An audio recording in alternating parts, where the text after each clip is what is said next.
ये global Ram book है। अब राम पूरी दुनिया को समझ में आएंगे, राम का एडमिनिस्ट्रेशन अब पूरी दुनिया को समझ में आएगा। अगर ये किताब ना कहें, एक ग्रंथ कह लें, तो अपने आप में ये ग्रंथ है, क्योंकि इसमें अथर्ववेद, वाल्मीकि रामायण, अध्यात्म रामायण, लगभग 48 किताबों का उल्लेख पढ़कर ये किताब का निचोड़ बनाया गया है। राम ने जो 11,000 वर्षों तक जो शासन किया है, इस किताब में उसका पूरा जिक्र है। हमारे साथ एस.एस. उपाध्याय जी हैं, जज रह चुके हैं, कई राज्यपालों के सलाहकार रह चुके हैं, उन्हीं से हम इस किताब के विषय में जानेंगे। सर, ये किताब की शुरुआत आपने कैसे की? भगवान राम को विष्णु के अवतार के रूप में एक आराध्य देव के रूप में पूजा जाता है, उनकी उपासना की जाती है, वंदना की जाती है। लेकिन भगवान राम का एक और भी रूप है। उनकी पर्सनालिटी, टोटल पर्सोना, उनका व्यक्तित्व 2 भागों में है। एक वह जो भारतीयों के आराध्य देव के रूप में राम है, और एक वह राम जो अयोध्या नामक साम्राज्य के 11,000 वर्षों तक राजा थे, शासक थे। तो अगर किसी शासक ने 11,000 वर्ष जैसे दीर्घ समय तक शासन किया हो, तो उस शासक की जरूर कुछ नीतियाँ रही होंगी, कुछ राज्य के संचालन के नियम रहे होंगे, कुछ सिद्धांत रहे होंगे, संविधान रहा होगा, न्यायिक व्यवस्था रही होगी, संस्थाएं रही होंगी, आजकल की भाषा में कहें तो नौकरशाही रही होगी। तो समग्र चीज़ों कि जिसकी आवश्यकता होती है किसी शासन प्रशासन को चलाने के लिए, मेरी यह जानने की जिज्ञासा हुई कि क्या रामकालीन समय में यह सब संस्थाएं जैसी आज हैं, जो सिद्धांत हैं शासन सत्ता के संचालन के आज, उस समय भी कुछ थे कि नहीं थे, और था तो क्या था। इस जिज्ञासा के साथ मैंने तमाम प्राचीन भारतीय ग्रंथों की विवेचना, स्टडी शुरू किया।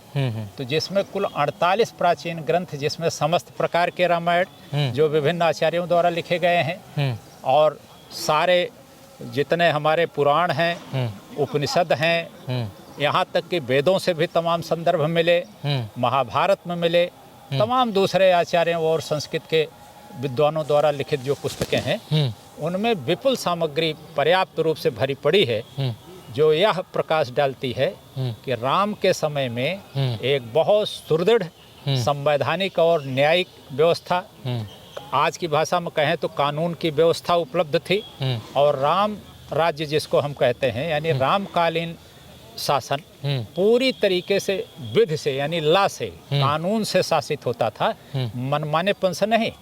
तो एक कंसेप्ट है, एक अवधारणा है आधुनिक संसार में, विधि के शासन की अवधारणा, कानून का राज। तो प्रश्न उठता है कि क्या रामकालीन समय में भी विधि की ही सर्वोच्चता थी, कानून का ही शासन था, कि एक शासक के रूप में राम का अपना मत जो था वही सिद्धांत था, वही नियम या कानून था। जो शासन था तो उसमें ऐसा ही एडमिनिस्ट्रेशन था जैसा इस समय है।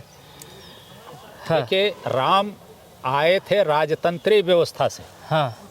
निर्वाचन के जरिए, चुनाव इलेक्शन के जरिए नहीं राजा बने थे। उस जमाने में पद्धति यह थी कि राजा का बड़ा बेटा प्रायः राजा होता था। तो वो राजतंत्रीय व्यवस्था का यह नियम था। राम भी उसी व्यवस्था से आए थे। लेकिन वो राजा के रूप में, राजतंत्रीय शासक के रूप में शासन नहीं दिया अपनी प्रजा को। पूरी तरीके से लोकतांत्रिक शासन उन्होंने दिया अपने लोगों को। यही वो अपने दूसरे राजाओं से भिन्न हो जाते हैं। राजतंत्रीय व्यवस्था से आए हुए शासकों से वो पृथक हो जाते हैं।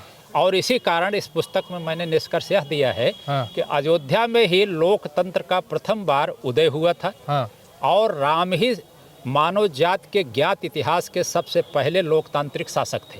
अच्छा, हमें पिछले 400 साढ़े 400 वर्षों में यह पढ़ाया गया, यूरोप के सिद्धांतकारों की रचनाओं, उनके विचारों के सहारे विश्वविद्यालयों में, भारत में और लॉ स्कूल्स में, कॉलेज में, कि सारा राजनीतिक दर्शन, संवैधानिक दर्शन, विधि के सारे सिद्धांत, न्यायशास्त्र के सारे सिद्धांत भारत में जो विद्यमान हैं, मौजूदा में लागू हैं, वो सब यूरोप से हैं।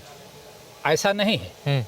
वो सारे सिद्धांत जो यूरोप ने अपना बताया कि हमें बताया है और यहाँ पढ़ाया गया है, वो आज से 11,000 वर्ष पूर्व इसी भारत भूमि में, अयोध्या में, रामकालीन समाज में उनका विकास उद्भव हुआ था। तो सारे संवैधानिक नियम, सारे कानूनी विषय, सिद्धांत, न्याय शास्त्र के सिद्धांत, राजनीतिक सिद्धांत सब रामकालीन समाज में विकसित हो चुके थे। दुर्भाग्य ये था कि बीच में विदेशी आक्रांताओं के कारण ये चीज़ें पढ़ाई नहीं गई हमारे शिक्षण संस्थानों में, विशेष करके विश्वविद्यालयों में, जिसके कारण आज भारतीयों को केवल यह पता है कि हमारे पास शासन सत्ता के संचालन का, संविधान के नियम, न्याय शास्त्र की प्रणाली हम सब यूरोप से लिए हैं, उनसे उधार मिली है। ऐसा बिल्कुल नहीं है। दुनिया भर में जितनी प्रणालियां हैं सबकी उत्पत्ति यहीं अयोध्या में कभी हुई थी। हमारा इतना रिच ट्रेजर ऑफ नॉलेज था, इतनी समृद्ध परंपरा थी संविधान की, ज्ञान की, शासन सत्ता के नियमों की, न्याय शास्त्र की व्यवस्थाओं की।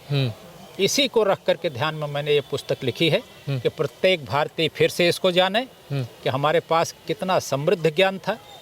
राम एक शासक के रूप में किस प्रकार की श्रेष्ठतम प्रणालियों को विकसित किए थे जो विलुप्त हो गई थी बीच में, फिर से जनमानस में लाने के लिए, विशेष करके वेस्टर्न वर्ल्ड को, पश्चिमी जगत को, यूरोप वालों को यह बताने के लिए कि आपसे हमने कोई सिद्धांत ऐसे नए नहीं सीखे हैं, सब हमारे सिद्धांत हैं जो विश्व के कोने कोने में गए हैं। हम अयोध्या की यात्रा पे थे और वहीं पे हमारी मुलाकात जज साहब से हो गई। ये किताब मुझे अट्रैक्टिव लगी, इसलिए सोचा आपसे इस किताब के बारे में बातचीत करूं। मेरा नाम इंद्र प्रकाश है। वीडियो अगर आपने पूरी देखी है तो बहुत बहुत शुक्रिया। अपना बेहद ख्याल रखिएगा। बहुत बहुत धन्यवाद।